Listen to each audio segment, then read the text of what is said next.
안녕하세요. 자유교회 이진우 목사가 보내드리는 아침 묵상입니다.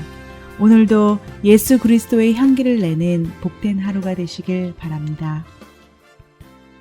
5월 4일 월요일 아침 묵상입니다. 오늘은 사울이 버림받은 이유라는 제목으로 사무엘상 16장 14절로 16절의 말씀을 묵상합니다. 여호와의 영이 사울에게서 떠나고 여호와께서 부리시는 악령이 그를 번뇌하게 한지라. 사울의 신하들이 그에게 이르되 보소서, 하나님께서 부리시는 악령이 왕을 번뇌하게 하온즉 원하간대 우리 주께서는 당신 앞에서 모시는 신하들에게 명령하여 수금을 잘 타는 사람을 구하게 하소서. 하나님께서 부리시는 악령이 왕에게 이를 때에 그가 손으로 타면 왕이 나으시리라 하는지라. 하나님께서 우리에게 새 아침을 주셨습니다. 먼저 오늘 하루도 안전하고 건강하게 한 날을 보낼 수 있기를 주님의 이름으로 간절히 축복합니다. 이스라엘의 초대 왕이 된 사울은 전쟁에 나갈 때마다 승리를 거두었습니다. 전쟁에서 승리할 때마다 백성들에게 사울 왕의 인기는 점점 더 높아져만 갔습니다. 하지만 백성들에게 인기를 받던 사울에게서 하나님의 영이 떠났습니다. 하나님의 영이 떠나고 악한 영이 사울을 괴롭혔습니다. 하나님의 영이 사울에게서 떠났다는 것은 사울의 영적 타락을 나타내는 메타포라 할 수 있습니다. 사무엘상 16장 14절의 말씀이죠. 여호와의 영이 사울에게서 떠나고 여호와께서 부리시는 악령이 그를 번뇌하게 한지라. 역설적이지만 사울의 영적 타락은 블레셋과의 전쟁과 아말렉과의 전쟁에서의 대대적인 승리가 결정적 원인이 되었습니다. 사울이 비록 블레셋과 아말렉과의 전쟁에서 승리하였다고는 하지만 두 번의 전쟁을 치르는 과정에서 하나님의 율법을 어기고 심지어 하나님의 명령에 불순종하는 큰 죄를 짓게 됩니다. 블레셋과의 전쟁에서는 이스라엘 백성들의 사기를 높이려는 목적으로 사무엘 제사장이 드려야 할 번제를 사울 왕이 대신하여 드렸습니다. 그 결과 백성들의 사기를 높여 비록 전쟁에서는 승리하였지만 그 과정에서 하나님의 율법을 어기는 죄를 지은 것입니다. 사무엘은 사울에게 제멋대로 자신의 목적을 이루기 위하여 하나님께 드리는 번제를 이용한 것을 엄히 책망하였습니다. 사무엘상 13장 13절입니다. 사무엘이 사울에게 이르되 왕이 망령되이 행하였도다. 왕이 하나님 여호와께서 왕에게 내리신 명령을 지키지 아니하였도다. 사무엘은 왜 사울이 번제 드린 것을 책망하였습니까? 사울이 드린 번제는 하나님께 드려지는 번제가 아니었기 때문입니다. 하나님께 드리는 번제를 이용해 자신의 목적을 채우는 수단으로 사용했기 때문입니다. 아말렉과의 전쟁에서는 하나님께서 사울과 이스라엘 백성들에게 아말렉의 소유는 단 하나도 전리품으로 챙길 수 없다고 엄중히 경고하셨습니다. 하지만 전쟁에서 승리한 사울 왕은 하나님께 제사를 지낸다는 명분을 앞세워 전리품을 챙겼습니다. 비록 하나님의 명령을 어긴 것이지만 이것은 백성들에게 큰 인기를 얻는 명령이었습니다. 하나님께 제사를 지낸다는 명분을 이용해 백성들에게서 자신의 인기를 얻는 방법으로 사용한 것입니다. 이 사건은 사울 왕이 하나님께 버림받는 결정적인 사건이 되고 말았습니다. 사무엘상 15장 11절의 말씀입니다. 내가 사울을 왕으로 세운 것을 후회하노니 그가 돌이켜서 나를 따르지 아니하며 내 명령을 행하지 아니하였음이니라 하신지라. 사울은 왕으로서 하는 일마다 만족할 만한 결과를 내었습니다. 하지만 이를 수행하는 과정에서 사울은 하나님께 불순종을 저질렀습니다. 비록 전쟁의 결과는 좋았지만 전쟁을 치르는 과정에서 하나님께 불순종을 범하게 된 것입니다. 여기에 사탄의 교묘한 유혹이 있습니다. 사람들 대부분은 어떤 일을 하는 데 있어서 결과를 가장 중요하게 여깁니다. 결과만 좋으면 다 좋다고 여깁니다. 반대로 결과가 나쁘면 아무리 좋은 동기로 했어도 그것은 나쁜 일이 되고 맙니다.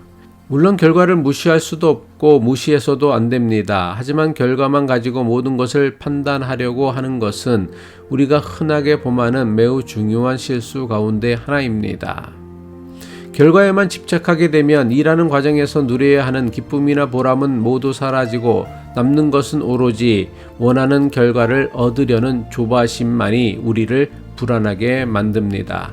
더 나아가 결과에 대한 지나친 집착과 조바심이 원칙을 지키지 못하고 부당하고 불의한 사람이 되게 만듭니다. 결국 이런 것들이 쌓이고 쌓여 자기 자신을 스스로 넘어뜨리게 만들고 맙니다. 이것은 신앙생활도 마찬가지입니다. 하나님의 인정보다 사람의 인정과 칭찬에 초점을 두게 되면 어떤 일을 하게 된 동기나 과정보다 드러난 결과만을 중요하게 여깁니다. 결과에만 지나치게 집착하여 동기와 과정을 무시하게 되면 아무리 좋은 결과를 얻었다고 해도 하나님의 뜻과는 상관없는 것이 될 수도 있습니다. 우리말 속담 중에 도로 가든 뭐로 가든 서울만 가면 된다는 속담이 있습니다. 꽝 잡는 게 매라는 속담이 있습니다. 무슨 뜻입니까? 세상은 원하는 결과만 얻으면 어떻게 그것을 이루었는지는 크게 상관하지 않습니다. 하지만 도로 가는 것과 뭐로 가는 것은 분명히 엄청난 차이가 있습니다.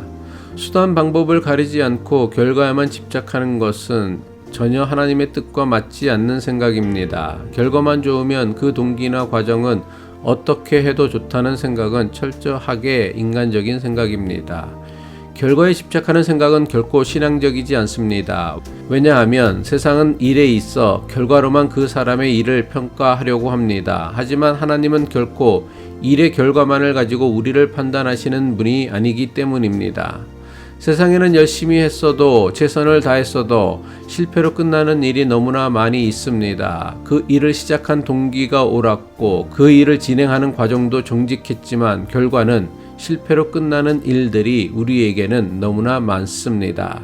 하지만 세상은 결과로 모든 것을 판단하기에 그 결과가 나쁘면 아무리 선한 동기와 바른 과정으로 일을 했다고 해도 그 일은 아무것도 아닌 것으로 여깁니다. 하나님께서 우리에게 보시는 것은 결과가 아니라 동기와 과정입니다. 그러기에 아무리 괜찮은 결과를 얻었다고 해도 그 동기와 과정이 바르지 못하면 그것은 결코 하나님께서 원하시는 것이 아닙니다.